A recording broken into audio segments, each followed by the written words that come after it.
மக்களின் வசதிக்கு போட்டவன் எதுக்கு 100 கிலோமீட்டருக்கு ஒரு கொக்கு கட்டையை போட்டு காசு வாங்குற? எதுக்கு வாங்குற? மக்களின் வசதி ரோடு போட்டா எதுக்கு வாங்குற? RSS கைக்கூலி, RSS கைக்கூலி. விஜய் ஏத்து பேசுனா திமுக கைக்கூலி, திமுக ஏத்து பார்த்தா RSS கைக்கூலி. உங்களை ஓடிக்க எங்க பேரு தங்கச்சி கேக்குறவன் கேன பையன்னா கேப்பையில நெய் வெடிதும்பா எங்க ஊர்லயும்பா. பார்த்து படிக்கிற பக்கிரின்னு நினைக்கிறீங்களா? எங்களை எல்லாம் சிரிக்கிற. நான் மரங்களின் மாநாடு போட்டு சிரிச்சு அப்பதுக்கு அலையாத்திமா காடுகளுக்கு மாநாடு போடுறேன். இதான் பெரிய இவனாச்ச. பனைமரம் நாயரி பனைமரத்தை பாதுகாக்கணும் போது ஒரு பனை மரம், அது ஒரு சாதி மரம். இப்ப நீ பனையை வெட்டாதுன்னு சட்டம் போடும்போது சாதி மரம் இல்ல நீதி மரம். எல்லாத்துக்கும் மத்திய அரசை சாட்டி விடுறது. நிதி தரல, நான் என்ன பண்றது? 40 பாராளுமன்ற உறுப்பினருக்கு நாக்கு வலிக்குவேன். இந்த கையை பிடிச்சிட்டு இப்படி பேசிட்டு இருந்து இல்ல கேள்விக்கு பதில் சொல்ல ஆண்மை இல்ல. வலு இருந்தா கருத்தியல் வலிமையானவன் தான் தர்க்கம் செய்யி. கட்டடத்துக்கு பேரு சமூக நீதினு வச்சா சமூக நீதி வந்துடும். அதான் சொல்றேன், இது திராவிட மாடல் கிடையாது, விளம்பர மாடல். அவங்களே மாடல் தாங்க. இது ஒரு விளம்பரம், செய்தி அரசியல், விளம்பர அரசியல் தவிர வேற என்ன தெரியும்? வேற என்ன தெரியும்? 2001 பள்ளிக்கூடத்தை மூடிட்டு கழிவறை விட கேவலமா அரசு பள்ளிக்கூடம் இருக்குது. கல்வியை முதலாளிகளின் லாபம் ஈட்டுற கடையா திறந்து விட்டு கல்வியில சிறந்த தமிழ்நாடுன்னா இப்ப பாடுன என் பாட்டன் பாரதிய உதைக்கிறதா இவங்களை உதைக்கிறதான்னு தெரியல. என்னது கல்வி சிறந்த தமிழ்நாடுன்னா என்னதுல சிறந்திருக்கு? 50,000 பேர் தாய்மொழியில தேர்வு எழுத வரல 10வது. படிச்சுட்டு வெளியில வர பட்டம் படிச்சுட்டு வெளியில வரவனுக்கு தாய்மொழி எழுத படிக்க தெரியல. என்ன சிறக்குது கல்வியில? என்ன சிறக்குது? என்ன சிறக்குது சொல்லுங்க. ஒரு வகுப்பு போய் படிக்கணும்னா பணம் இவ்வளவு கட்டணும். முதலாளிகளினுடைய லாபம் ஈட்டுற சந்தையாக்கி விட்டுட்டு கல்வியில சிறக்குது தமிழ்நாடு. அதுல பாத்தீங்கல்ல 5 நாளும் சாம்பாராம், எல்லாத்துக்கும் ஒரே டிஷ்ஷா. தங்கச்சி இது ஒரு உப்மா கம்பெனி தங்கச்சி. இவங்கள போய் காலை உணவு போட்டு சமூக நீதியை காத்து, சமூக நீதி தெரியுமில்ல, கட்டடத்துக்கு பேரு செங்கல் சிமெண்ட் சாந்துக்கு பேரு சமூக நீதி. அதுவும் தாழ்த்தப்பட்ட பிள்ளைகள், ஆதி தமிழ் பிள்ளைகள் அமர்ந்து படிக்கிற கட்டடத்துக்கு பேரு சமூக நீதி. சமூக நீதியை காப்பாத்தினா சமமா உட்கார்ந்தா எல்லாம் படிக்கணும். என்னையா உன் சமூக நீதி? சமகால நீதி. கட்டடத்துக்கு பேரு சமூக நீதினு வச்சா சமூக நீதி வந்துருமா? வந்துருமா? ஏன் பிசி எம்பிசி எல்லாம் படிக்கிற விடுதியில இவங்களை ஒன்னா உட்காந்து படிக்க வையா, அது சமூக நீதி, சமத்துவம், சகோதரத்துவம். அதை சாதிக்க முடியல.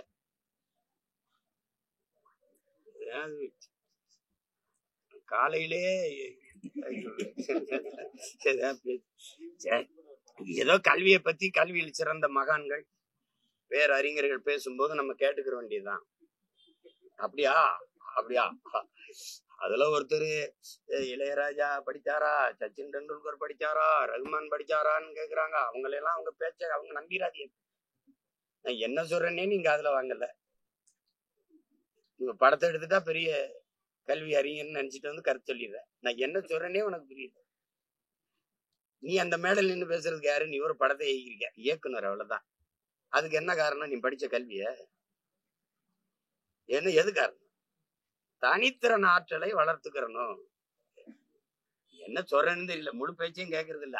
ஏதோ கேட்டு ஒரு கருத்தை சொல்லி கைதட்டு வாங்கிடணும். சரி, முதலமைச்சரும் துணை முதலமைச்சரும் வாங்கின கல்வி தகுதி என்ன? ஐயா மோடியோட கல்வி தகுதி போட்டுக்கிட்டா அப்படி எம்மேன். அதான் மகுவா மைத்ரா கேக்குது, உங்க கல்வி சான்றிதழை வெளியிடுங்க. வெளியிட வேண்டியதானே? சொல்லுங்க. தம்பி உதயநிதியே பேசுறாப்புல, என்னோட வகுப்பு தோழரா படிச்சாப்புல, வக்கீல் ஆயிட்டாப்புலன்னு. படிச்சு வக்கீல் ஆயிட்டா, படிக்காம நான் டிப்டி சீஃப் மினிஸ்டர் ஆயிட்டேன், துணை முதல்வர் ஆயிட்டேன். அதானே அதுக்கு பொருள்? அதானே? அதானடா தங்கச்சி. கல்வியில் சிறந்த தமிழ்நாடு, புகழ் கம்பன் பிறந்த தமிழ்நாடு கொண்டாடுவோம். வேற ஒன்றும் சொல்றதுக்கு இல்ல.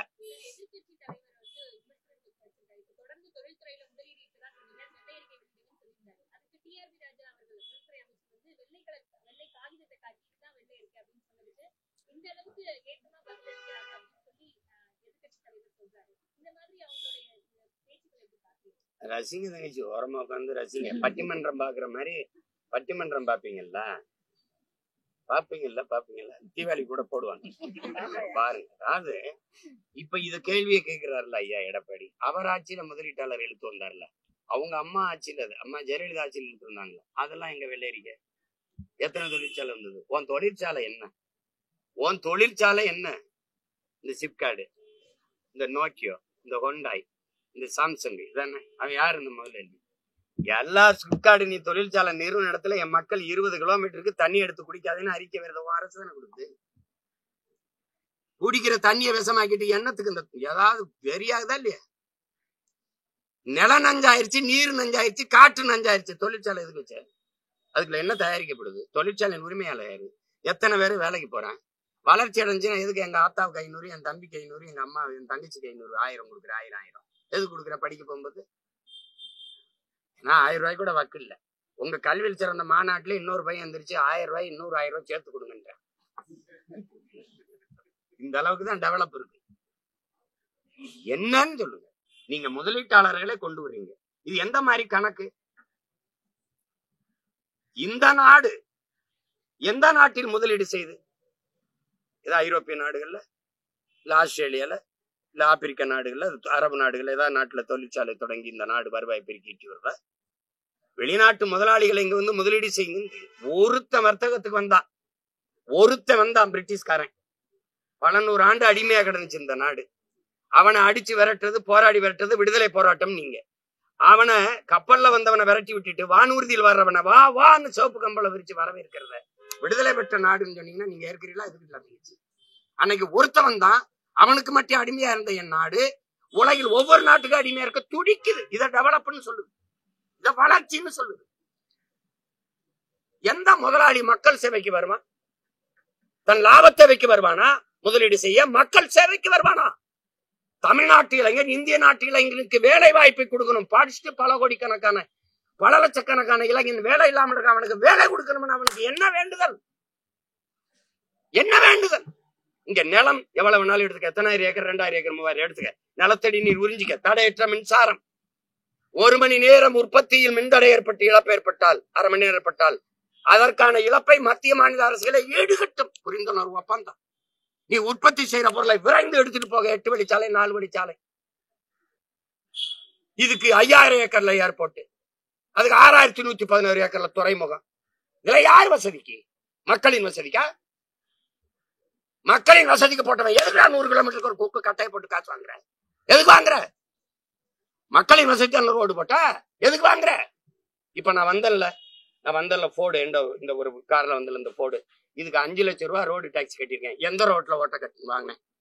எந்த ரோட்ல வாங்குறதுக்கு ஓட்டுறதுக்கு டாக்ஸ் வாங்கினேன்? அந்த ரோட்டை காட்டுற, அதுல மட்டும் ஓட்டிக்கிறேன். 5 லட்சம் ரூபாய் ரோடு டாக்ஸ் சாலை வரின்னு எடுத்துட்டு அப்புறம் எதுக்குடா 50 கிலோமீட்டருக்கு 100-150 ரூபாய் காசு வாங்குற? அப்ப என்ன அணுகுமுறை? எல்லா வண்டிக்கும் சாலை வரி எடுக்கிறீங்களா தங்கச்சி? அப்புறம் எதுக்கு அப்புறம் டோல் கட்ட தர்ற? என்னடா நடக்குதுங்க? கேட்டா வளர்ச்சி, வெளிநாட்டுல இருந்து முதலீடு கொண்டு வர்றோம். வெளிநாட்டுல இருந்து நீங்க கொண்டு முதலீடு செஞ்சது திருப்பி எடுத்துட்டு வர்றீங்க, இல்லன்னு இங்க இருந்து நீங்க வச்சுட்டு வர்றீங்க. ஐயா எடப்பாடி ஐயா கேட்கட்டும், அவர் ஆட்சியில இதே முதலீட்டாளர் இருந்து அம்மா ஜெயலலிதா முதலீட்டாளர் மாநாடே போட்டாங்க. இதுல என் தம்பி இன்னும் 36 லட்சம் பேருக்கு வேலை கொடுத்துருக்கோம்டாப்ல. இங்க 75 லட்சம் பேர் டிஎன்பிசி தேர்வு எழுதிட்டே வெளியில் நிக்கிறான்.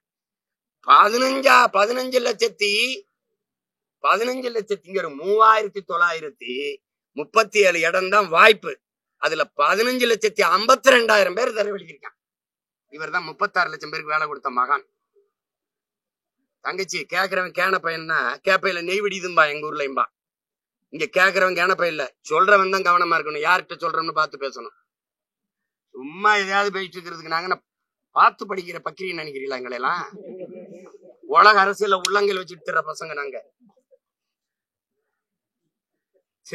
தொழில் வளர்ச்சி இத்தனீண்டு பய 35 வயசு உள்ள இப்ராஹிம் எப்படி பண்றான்னு பாரு. நான் பேசுனது அங்க அந்த ஊர் சீமாங்கிறேன். என்னை நீ பார்த்து சிரிக்கிற. நான் மரங்களில் மாநாடு போட்டு சிரிச்சு அப்பதுக்கு அலையாத்திமா காடுகளுக்கு மாநாடு போடுறேன். இதான் பெரிய இவனாச்ச.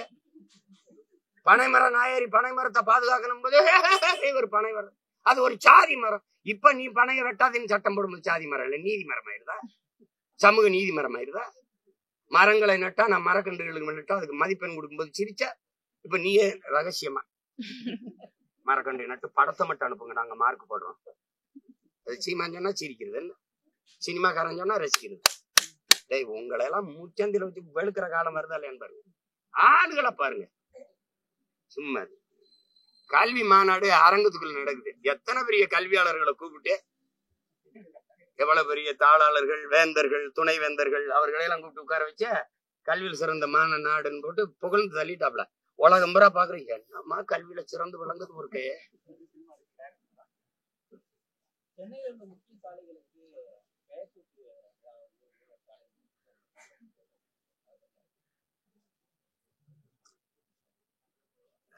என்ன வேண்டத்துல இந்த கடற்கடற்கரை கிழக்கு கடற்கரை சாலை இருக்குல்ல, அது உண்மையான பேர் என்ன தெரியுமா? ராஜராஜன் பெருவீதி. வரலாற்றுல பேரு ராஜராஜன் பெருவீதி. அதுக்கு ஐயா வச்ச பேர் என்ன தெரியுமா? ராஜீவ் காந்தி சாலை. அது கிழக்கு கடற்கரை சாலைன்னு வச்சிருந்திருக்கலாம். இப்ப வச்சிருக்க பேர் என்ன தெரியுமா? ஐயா கருணாநிதி அவர்கள் பேரை வச்சிருக்காப்புல. எங்க ஊர்ல வந்து தம்பி 80 வயசு 85 வயசு போனா என்ன கேட்டாலும் கொடுக்க ஆரம்பிச்சிரும். சாராயம் கேட்டா கொடுப்போம், கறி சாப்பிட்டா கேட்டாலும் கொடுப்போம், மீன் கருவாய் எது கேட்டாலும் கொடுப்போம். ஏன்னா எங்க அப்பா தாத்தா எல்லாம் சொல்லுவோம், பெரியவங்களா விடுப்பான்னு ஒரு 4-5 சந்தைக்கு இருப்பாப்ல. அது நல்லது வல்லதை கொடுங்கப்பா, கடைசி காலத்துல வாய்க்கு ருசியா சாப்பிட்டு போகட்டும்னு. அப்படி இன்னும் கொஞ்ச நாள் இருக்க போறாங்க. அவங்க இஷ்டத்துக்கு பேரை வச்சுட்டு போக வேண்டியதுதான். நீங்க நாடக உலகின் தந்தை சுவாமி சங்கரதாசன் என் தாத்தனுக்கு பேர் இருந்ததுல, அந்த கலைமன்றத்து பேர் எதுக்கு மாத்தினீங்க? எல்லா சிலையும் தெருவில் இருக்கு, எங்க தமிழ் தாய் சிலையை எதுக்கு இடிச்ச? அப்ப சேட்டை தானே. ஜல்லிக்கட்டுக்கும் ஐயா கருணாநிதிக்கு என்ன சம்பந்தம் இருக்கு? எதுக்கு அந்த வளாகத்துக்கு ஏன் தாத்த மூக்கத்தவர் பேரை வைக்கல? 4ஆம் தமிழ்ச்சங்கம் வச்சு தமிழ் வளர்த்த என் பாட்டன் வள்ளல் பாண்டித்துரை தேவர்கல்ல, அவன் பேரை அங்க கட்டின நூலகத்துக்கு ஏன் வைக்கல? எல்லாத்துக்குமே உங்க அப்பா. அப்ப என்ன நினைக்க தோணுது? சரி வச்சு அழகு பார்த்துட்டு போங்க. மொட்டை அடிக்கிறதுக்கு முன்னாடி நல்லா சீவி கீவி பூ வச்சு ஒரு போட்டோ எடுத்துருவான். 1/2 மணி நேரத்துல மொட்டை அடிக்க போறோம், அதனால நல்லா நல்லா ஒரு போட்டோ கூட எடுத்துக்கடாடே. அது அந்த கதை தான். அது அதனால ரசிச்சுட்டேன். இது எத்தனை நாளைக்கு இருக்கும்? நீங்க வச்சுட்டு போனா நான் வந்து மாத்துவேன் தம்பி, நான் வந்து மாத்துவேன். இப்ப நான் சொன்னல இந்த பேரெல்லாம் வைப்பேன். அந்த ஜல்லிக்கட்டு வளாகம் சரி கட்டிட்டாங்க, நம்ம காசுதான். போறா தாத்த மூக்கத்தவர் போடுவேன். கல்வி தந்தை இங்க என்ன பேரு? வள்ளல் பாண்டித்துரை. 4ஆம் தமிழ்ச்சங்கம் வச்சு தமிழ் வளர்த்த பாட்டன் வள்ளல் பாண்டித்துரை தேவர் நூலகம் போடுவேன். என்ன பண்ணுவ நீ? ஆசைப்படுறாரு வச்சு அழகு பார்க்கிறாரு.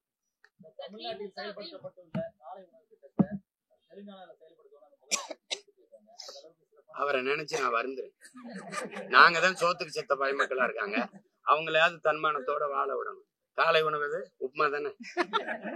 நீ வரைய போமா 2 பேரும், ஆனா சொல்லாம போகணும். சொன்னா மாத்திவாங்க. காலையில 5 நாள் உப்புமாங்க. அதனாலதான் நான் சொன்னேன் இது உப்புமா கம்பெனி. நாங்கெல்லாம் திரைப்படம் தயாரிக்கும் போது எப்படின்னு உப்புமா கம்பெனின்னு ஒழுங்கா காசு தர மாட்டாங்க, ஒழுங்கா. அதுக்கு பேரு தம்பி 60 வருஷமா நாங்க ஆண்டிருக்கோம், மாறி மாறி திமுக அதிமுக.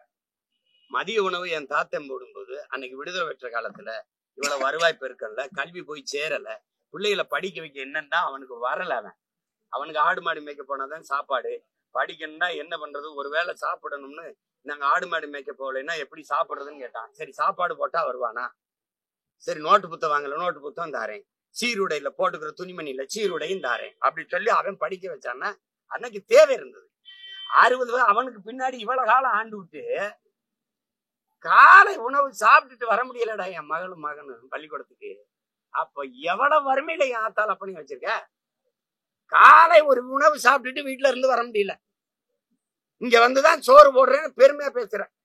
எல்லாருக்கும் சோறு 1000 ரூபாய் காசு பஞ்சப்படி. ஒரு பராரி கூட்டமா துப்புரவு பணியாளர்னா காலை உணவு போடுறோம் உங்களுக்கு. இது எப்படி பாக்குறது? இது ஒரு சேவைன்னு பாக்குறியா? இந்த மானங்கட்ட கூடத்துக்கு ஒரு வேளை சோத்தை போட்டு கையில 500 ரூபாய் கொடுத்தீங்கன்னா போதும்னு நினைக்கிறியா? எப்படி எடுத்துக்கிறது? இந்த ரேவந்த் ரெட்டியை நான் மதிக்கிறேன், அதுக்காக இத போய் செய்வேன்லாம். அந்த நேரத்துல புகழணும்னு பேசிட்டாப்ல, அது செய்ய மாட்டான். அவன் சாதி வாரி கணக்கெடுக்க எடுப்பான்ல மானஸ்தன், இவர் எடுப்பாரா? கேட்கறதுக்கு பதில் சொல்லு. கூட்டணி தானே வச்சிருக்க. இங்க பெரியார் பிறந்திருக்காரு, சமூக நீதியை நீட்டிட்டார் காட்டிட்டாரு இல்லையா? அதான் இங்க பிறக்கலையே எடுக்கிறேன். அதே கூட்டணி வச்சிருக்க சீதாராமையா 24ஆம் தேதிக்குள்ள எடுத்து முடின்ற. அங்க பெரியாருக்கு உங்க பேர் சொல்ற பெரியாருக்கு ஒன்றும் சம்பந்தம் இல்லாத நிதிஷ்குமார் எடுக்கிறேன். எல்லாத்துக்கும் மத்திய அரசை சாட்டி விடுறது. நிதி தரல, நான் என்ன பண்றது? 40 பாராளுமன்ற உறுப்பினருக்கு நாக்கு வலிக்க எதுக்கு வென்று போனீங்க? இந்த கைய புடிச்சுட்டு இப்படி பேசிட்டு இருந்தில்ல நம்ம ஐயாட்ட மோடி ஐயாட்ட, நீங்க ஐயா அந்த நமக்குள்ள நிதிய கொஞ்சம் ஏதாவது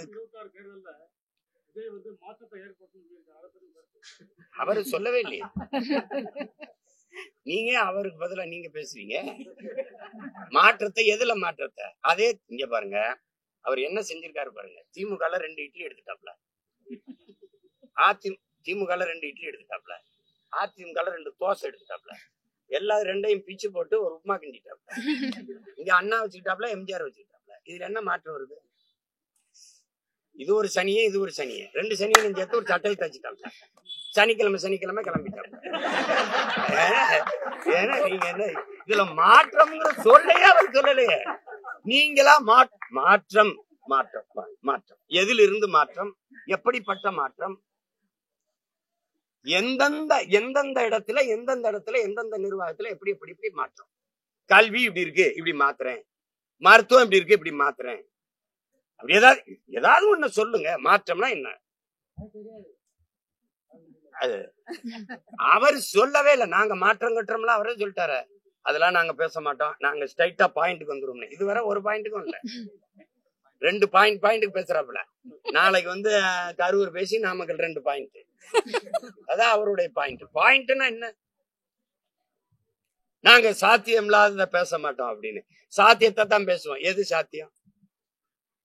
அவருக்கு சொல்லிக் கொடுங்க. எது ஒன்றும் சாத்தியத்திலிருந்து பிறந்ததில்லை, தேவையிலிருந்து தான் பிறக்குது. சாத்தியம் இல்லாத ஒன்றை சாத்தியப்படுத்துவதற்கு பேர் தான் சாதனை. சாதாரணமான மக்கள் அசாதாரணமான ஒன்றை கனவு காண்பதற்கு பெயர் தான் புரட்சி. அதுதான் முயற்சி, அதுதான் ட்ரீம், அதுதான் கனவு. அது சொல்லிக் கொடுக்கணும். அவர் அதெல்லாம் சொன்னா கேட்கிற மாதிரி இல்ல. அண்ணன் சொல்றாரு, என்னமோ சொல்றாரு, கேட்போம்ட்டு விமர்சிக்கிறாரு. இது விமர்சிக்கிறது இல்ல. இப்ப சரி விட்டுருவான். நானு 2010 கட்சி ஆரம்பிச்சேன். இப்ப 26 வரைக்கும் 26 தேர்தலில் நிக்க போறேன். எனக்கு என்ன ஆட்சி 5 வருஷம் கொடுத்து நான் அதை அழிச்சேனா? நாட்டை கொள்ளையடிச்சனா? ஊழல் லஞ்சத்துல ஊறி தெளிச்சனா? மலையை வெட்டினா? மணல் அள்ளனா? கொலை பண்ணனா? கொள்ளையடிச்சனா? என்ன செஞ்சேன்? என்னை எதுக்கு எல்லாரும் விமர்சிக்கணும் சொல்லு? அதிகாரத்துல இருக்கிறவன், அநியாயம் செய்யறவன், ஊழல் லஞ்சத்துல ஊறி திளைக்கிறவன், வளத்தை சுரண்டி கொள்ளையடிக்கிற கொடுக்கிறவனை பேசாது, எந்த விமர்சனம் வைக்காது. இதையெல்லாம் தடுக்க போராடுற எங்கள் மேல விமர்சனம் வைக்க காரணம் என்ன? எல்லாரும் எதிர்க்கிறாங்களா? காரணம் என்ன? நாங்களே அதை பொருள்படுத்துறது இல்ல. ஏன்னா விமர்சனத்தை தாங்க முடியாதவன் விரும்பியதை அடைய முடியாது. அவதூறுகளையும் அவமானங்களையும் கடக்க முடியாதவன் அற்ப வெற்றியை கூட தொட முடியாது. அந்த தத்துவத்தை கற்ற பிள்ளைகள். ஏதோ போய என்னை விமர்சிக்கிறது உன் வேலை, உனக்கும் சேர்த்து போராட வேண்டியது என் வேலை, அவ்வளவுதான். நாங்க ஏற்றுக்கொண்ட கோட்பாடு விமர்சனத்தை உரமாக்கு, அதன் லட்சியத்தை மரமாக்கு. வேர்க்காம விளையாட முடியாது, விமர்சனம் இல்லாம வளர முடியாது. விமர்சிக்கிறவன் என்னை பார்த்து பயப்படுறான். ஏன் அதிகமா விமர்சிக்கிறான்னா ரொம்ப பயப்படுறான். அவ்வளவுதானே. கேட்கறதுக்கு பதில் தான் சொல்லணும்.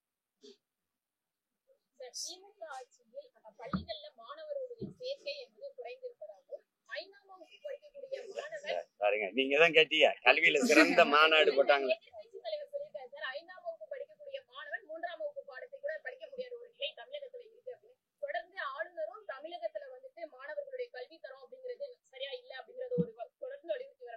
இப்ப நீங்க தங்கச்சி கேட்கிற கேள்வியை நான் ஏற்கிறேன்.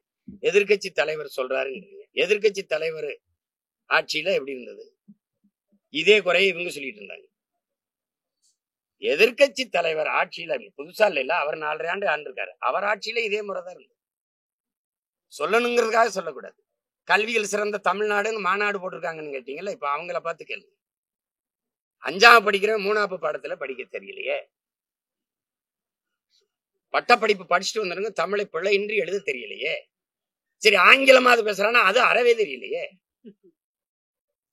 அப்ப எந்த அறிவை வளர்க்கிற கல்வி இல்ல, ஒழுக்கத்தை அறநெறியை போதிக்கிற கல்வி இல்ல, வகுப்பறைகள் வர்த்தக அறைகளா போயிடுச்சு. எந்த கல்வியை எதை படிச்சா எந்த வேலைக்கு போய் எவ்வளவு சம்பாதிக்கலாம்னு, இது பொருள் ஈட்டுற ஒரு வர்த்தகத்தை, இந்த வேலைக்கு இந்த படிச்சா இந்த வேலைக்கு போல அவ்வளவு சம்பாதிக்கலாம், இதை கற்பிக்கிற கல்வி முறை ஒரு அடிமை கல்வி முறை. ஒரு கிழக்கியல் போஸ்டுக்கு போறது, முதலாளி எங்க இருப்பான், அவனுக்கு வேலை செய்யறது, இதுதான் அறிவு, இதுதான் கல்வின்னு கற்பிச்சு வச்சிருக்கு இந்த முறை. இது அறிவையோ ஒழுக்கத்தையோ நன்னெறியோ போதிக்கிற கல்வி முறை செத்து போச்சு. அது இல்ல. அதனால நீங்க சொல்றது மாதிரி இப்ப அவனுக்கு எதுவுமே தெரியல. இங்கிலீஷ் பேசிட்டா அறிவாளின்னு நினைக்கிறான். அவன் அடுத்தவன் மொழி எனக்கு அப்படி அறிவாகுங்கிற கேள்வி வரல. இங்கிலீஷ் ஒரு லாங்குவேஜ், நாட் அ நாலேஜ். அது அவனுக்கு தெரியல, அது சொல்லிக் கொடுக்கல. ஏன்னா பிரிட்டன்ல பிச்சை எடுக்கிறவன் இங்கிலீஷ்ல தான் பிச்சை எடுப்பான். பள்ளிக்கூடமே படிக்காதவன் கூட இங்கிலீஷ் பேசுவான். ஏன்னா அவன் தாய்மொழி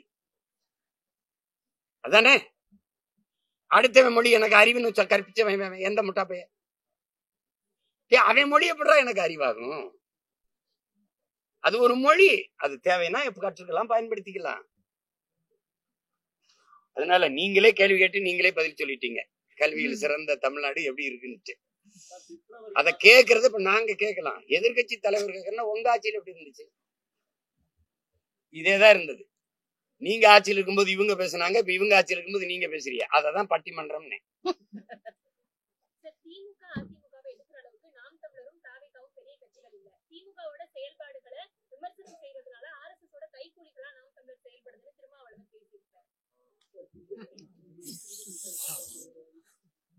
திமுகவை விமர்சிச்சாவே RSS கைக்கூலின்னா RSS திமுக தான். இது எப்படி சொல்றது? பிஜேபிக்கும் திமுகவுக்கும் கொள்கை வேறுபாடு இல்லை.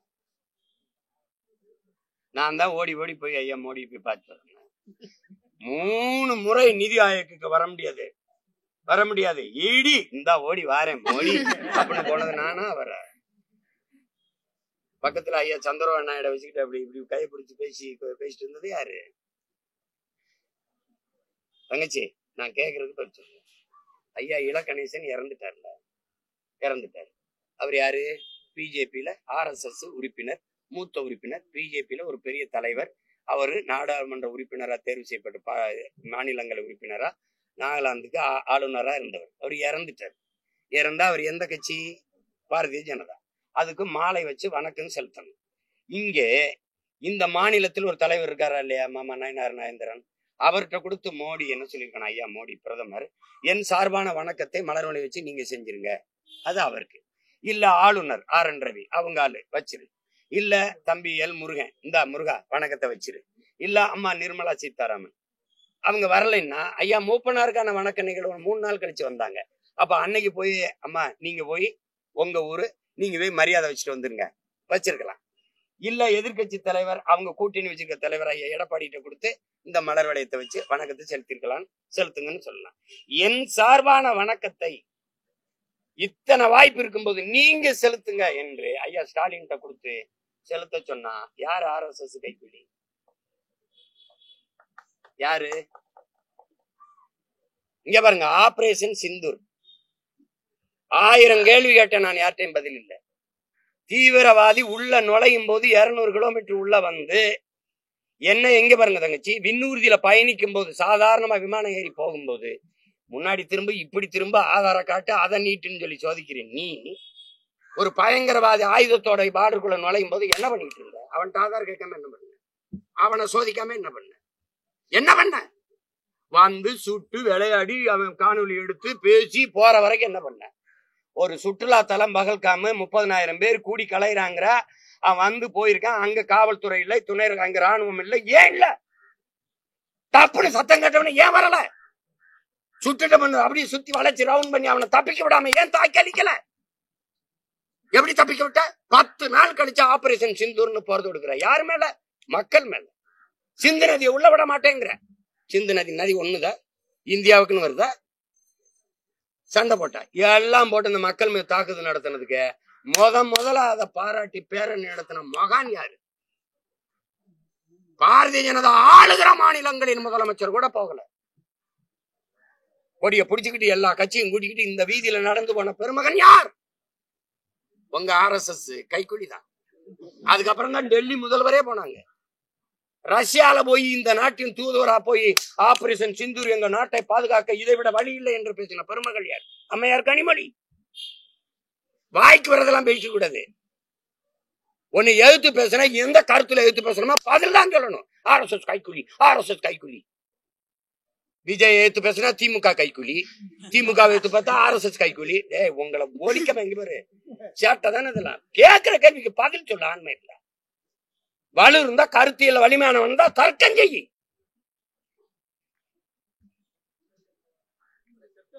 இதே பிஜேபியோட கூட்டணி வைக்கும் போது, திமுகவோட கூட்டணி வைக்கும் போது, இதே இதுல எங்க அண்ணன் எம்எல்ஏ வரந்தாரா இல்லையா பிஜேபி கூட்டணியோட?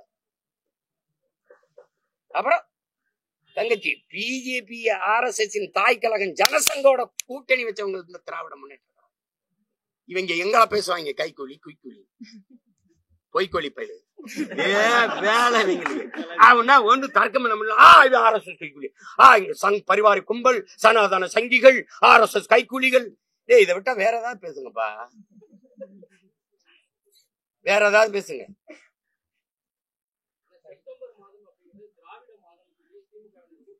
தீண்டத்தகாத மாதம்னு திராவிட மாதம்னா இந்த பீடை மாதம்னு ஒண்ணு சொல்லுவாங்க, அந்த இளவு மாதம் தீண்டத்தகாத மாதம். நீங்கள போய் எதையோ விடு, கர்மத்தை கூட்டு காலண்டர் அந்த ஒரு மாசத்தை மொத்தமா கிழிச்சூர போட்டு வேற ஏதாவது கேளுப்பா. உருப்படியா அதான் காலையிலேயே என்ன நான் ரொம்ப தூரம் வர பயணிச்சு போகணும் தர்மபுரிக்கு. அதான் அண்ணன் பேசும்போது பேசுவான், இதெல்லாம் சாத்தியமா, இதெல்லாம் இதா அப்படின்னா. பைத்தியக்காரன், நான் சொல்லடா, காந்தி கண்ட கனவு என் தாத்தன் ஜேசி குமரப்பா சொன்னது தற்சார்பு பொருளாதாரம்னது. அம்மையார் இந்திரா காந்தி நேரு, அம்மையார் இந்திரா காந்தி தற்சார்பு பொருளாதாரம் தான் ஒரு நாட்டின் எதிர்காலத்திற்கும் அதன் பாதுகாப்புக்கும் நல்லது. படிக்காத என் தாத்தா எங்களை எல்லாம் படிக்க வச்ச மேதை. இதே சென்னை கடற்கரையில மெரினா கடற்கரையில அந்த மாநாட்டுல புறங்கை கட்டிட்டு பேசுறான். ஏப்பா சோத்துக்கு ஊரா நாட்டுல கையேந்திரதுக்கா போராடி சுதந்திரம் பெற்றோம், ஊழோ கஞ்சி இருக்கிறத குடிச்சிட்டு குடிசையில நிம்மதியா படுப்போம்டா. அதான் தற்சார்பு பொருளாதாரம். இன்னைக்கு ட்ரம்ப் ஒரு வரிய போட்டவன்னு தெரியுது, ஆஹா இது சிக்கல்றான்னு. கொரோனாவிலேயே நீ எச்சரிச்சிருக்கணும் தம்பி. தவிர்க்க முடியாத ஒன்றுக்குத்தான் பிற நாட்டை சார்ந்திருக்கணும். மத்தவனும் சரி நம்மளும் சரி எல்லாத்துக்கும். வெங்காயம் பருப்பை நீ விளைய வச்சு தர முடியல இவ்வளவு வளம் மிகுந்த நாட்டுல. வெங்காயம் பருப்ப வெங்காயத்தை பாலைவன நாடு எகிப்துல இருந்து இறக்குமதி செய்து என் நாடு. இது எவ்வளவுக்கு எவ்வளவு?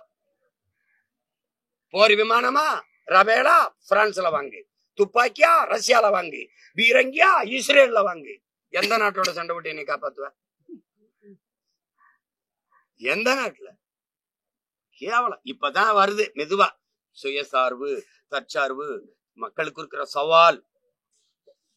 இதத்தாங்க நாங்க ரொம்ப நாளா கத்திக்கிட்டு இருக்கோம். வாயா தற்சார்பு, பசுமை, தாய்மை பொருளாதாரத்துக்கு வாயா, வேளாண்மையை முன்னிறுத்தி கட்டமைக்கிற பொருளாதாரத்துக்கு வாயா. உலகம் பூரா சொல்றான். இங்கிலாந்து பொருளாதார ஜான் ஆண்டனி ஆலன் சொல்றான், ஆசிய கண்டம் தாண்டா, ஆசிய நாடுகள் தாண்டா தங்கத்தையும் பணத்தை வச்சு பொருளாதாரத்தை மதிப்பிடுது. ஐரோப்பிய நாடுகள் முழுக்க வந்துருச்சுடா நீர் பொருளாதாரத்திற்கு. எந்த நாடு நீரை அதிகமா வச்சிருக்கோ அந்த நாடு தான் பொருளாதாரத்தில் மேம்பட்ட நாடுன்னு வந்துட்டான்டான்னு வந்துட்டான். நீர் பொருளாதார கொள்கைக்கு வந்துட்டான். பிரான்ஸ் ஆரஞ்சு பழத்தை ஏற்றுமதி செஞ்சுக்கிட்டு இருந்தான். ஒரு பழத்தை கையில வச்சு பார்த்தா இது 50 லிட்டர் தண்ணீரை குடிக்குது. சரி நிப்பாட்டுறா, 50 லிட்டர் ஒரு பழம் புளிஞ்சா அரைக்கோலை கூட வர மாட்டேங்குது, இது 50 லிட்டர் குடிக்குது. சீனம் பன்னிக்கறியை விரும்பி சாப்பிட்டான், 8500 லிட்டர் தண்ணீரை குடிக்குது, 1 கிலோ கறி மேசைக்கு வர. நிப்பாட்டுறான்ட்டான். அப்ப என்ன பண்ணலாம்? இறக்குமதி செய்யலாம். அதை எச்சரிச்சுக்கிறான். ஒரு காரை தயாரிக்க 4,50,000 லிட்டர் தேவைப்படுது. இவன் 50,60,000 50 லட்சம் 60 லட்சம் காரை 50,60,000 காரை ஏற்றுமதி செஞ்சுக்கிட்டு இருக்கான். ஒரு ஆண்டுக்கு ஒண்ணுக்கும் தயாரிச்சு எத்தனை லட்சம் காரை ஏற்றுமதி செய்யறான். அப்ப எவ்வளவு கண்ணுக்கு தெரியாத தண்ணீர் தான் மறை நீர், வெர்ச்சுவல் வாட்டருங்கிறான். இவன் ஏன் இதே கொண்டாய் முதலாளி ஏன் அவன் நாடு கொரியாவில இந்த காரை வைக்கல? ஏன்னா அவன் நீர் வளத்தை பாதுகாக்க நினைக்கிறான். இங்க நாதியற்ற பயமக்க தலைவன் இல்ல, தன் நிலத்தை வளத்தை தண்ணீரை பற்றி கவலைப்பட அவனுக்கு தேவையில்லை. கமிஷன் நீ வச்சு திறந்துக்க, எனக்கு 500 கோடி கொடுப்பியா, இந்த கையெழுத்து. அதனாலதான் இவனை புரோக்கருங்கிறோம், அதனாலதான் நீ தரகருங்கிறோம். தலைவன்னா அவனுக்கு தெரியும், தரகர்னா என்ன தெரியும்? கமிஷனை தான் குறி வைப்பான். தலைவன்னா மக்களின் நலனை குறி வைப்பான், அதை பத்தி கவலைப்படுவான்.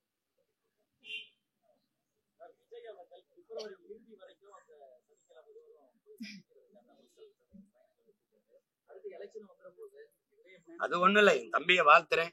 அவர் பயணங்களுக்கு மழை இடையூறு இல்லாம அவருக்கு உதவணும், சந்திக்கட்டும். இதுல ஒண்ணும் இல்லை. அது அவர் விருப்பம், அவர் கட்சி, அவர் எப்படி கையாளணும்னு நினைக்கிறாரோ அது இதெல்லாம் ஒண்ணு. அவர் தானே அதை முடிவு செஞ்சுக்கணும். ஒன்னும் பேச முடியாது. வேற ஏதாவது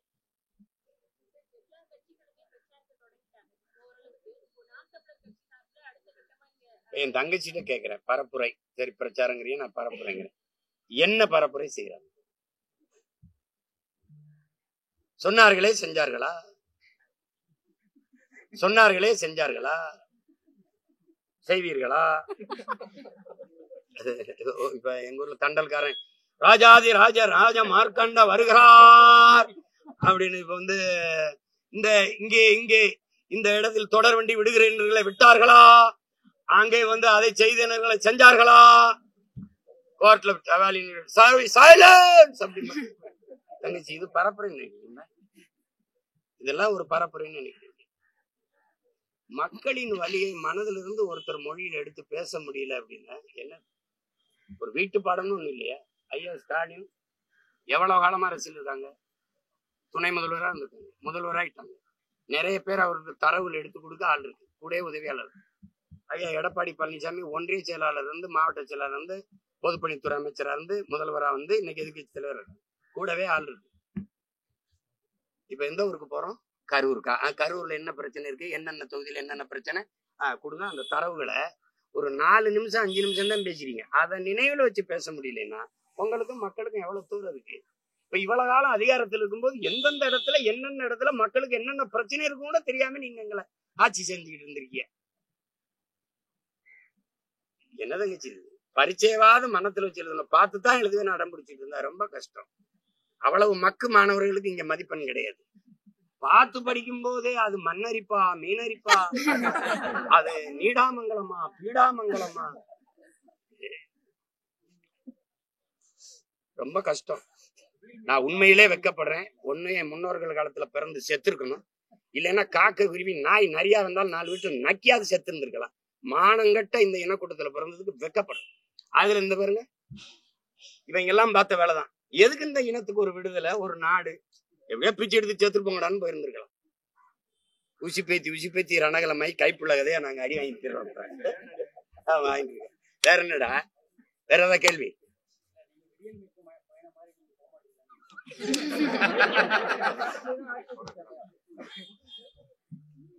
விடியல் மீட்ல போட்டாங்களா? ஓட்டுக்கு 1000 ரூபா எடுத்து வாங்கி கொடுத்தாங்க. ஏன் எனக்கு என்ன? எப்ப அவங்களுக்கு வேலை இல்லை, நிறைய நேரம் இருக்கு. எனக்கு நேரம் இல்லை, நிறைய வேலை இருக்கு. கொஞ்சோண்டு மூளை, நிறைய வேலை. புரியுதா உனக்கு? என்னை விட்டு ஊரை சுத்தி பார்க்கவில்லை, ஊரை மாத்தி விட்டுறணும்னு நினைக்கிறேன், ஊரை மாத்தணும்னு நினைக்கிறேன். ஆட்சி மாற்றத்திற்கு வரல, நான் ஆட்சி முறையை மாற்றத்துக்கு வந்திருக்கேன். புரியுதா? வேற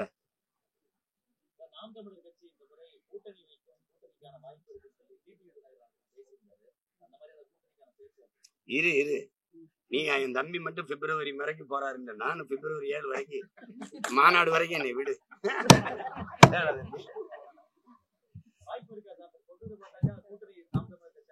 நீ சொல்லு, வைக்கவா வேணாவா? நான் வைக்கிறேன்னா தனியா நிக்கிறதானே உங்க பலம். எதற்காக கூட்டணிக்கு போகிறீர்கள் என்று. இல்லைன்னா கூட்டணி வைக்காம எத்தனை நாளைக்கு நீங்க இப்படியே தனியா போராடுவீர்கள்? உங்க தொண்டர்கள் சோர்ந்து விட மாட்டார்களா? டேய், ஒண்ணு இப்படி பேசுனா இப்படி பேசுறீ, இப்படி பேசுனா இப்படி பேசுறிய, நான் என்னதான் செய்ய சொல்லு? நான் கூட்டணி வைக்கவா? சொல்லு, நீ சொல்லு, வைக்கவா?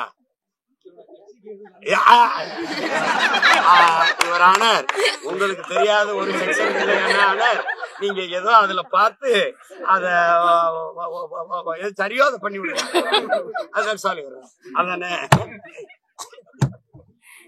சரி.